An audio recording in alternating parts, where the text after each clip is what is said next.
Ang ganda rito. White sand. Ganda. Oh. Dito pa. Ito mga kalakbay, dito tayo ngayon sa Esperanza Masbate, no? Sa Sitio Abante, Esperanza Masbate. Kung saan is napakalinaw ng dagat dito. Oh. Kita yung mga bato. Yan. Sisimin tayo ngayon. Nandito tayo ngayon sa Arriesgado Beach. Yan. May mga cottage naman dito. Saka white sand talaga yung ano dito sa amin. Pero hindi sa amin tong beach na to ha. Sa lugar pala namin. White sand dito. Pinang-pina yung buhangin dito. Yan. Ano si Bert oh. So yun, meron silang cottage dito na yan, parang duyan.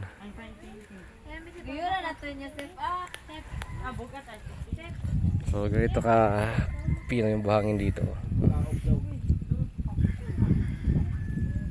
Yan o. Tapos yan. Tapat dito Cebu na ito mga kalakbay. Tapos meron pala sila ditong ano, floating cottage. Hihilain lang yan doon kung gusto yung sumakay dyan. Yan o. Floating cottage dyan. Puntahan natin. Ganda rito, ano? Ang linaw ng tubig. Hindi na kami lalayo sa Boracay kasi walang papasahe.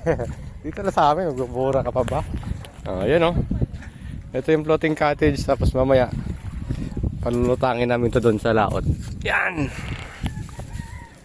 Yan. Layo pang cottage dyan sa taas. May malawak din to na parking mga kalakbay. May lilim ng nyog. So dito masarap talaga, palutang-lutang doon no. Tapos may iniinom na ano, buko. So yun no. Kita natin yung white sand.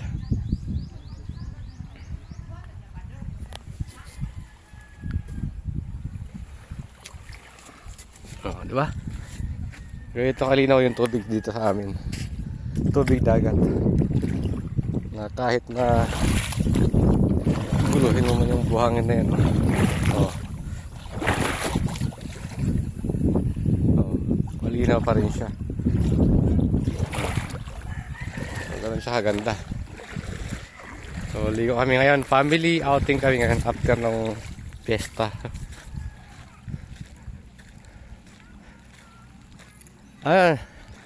Anuhin nyo na? Palutangin? Hindi yan mahila.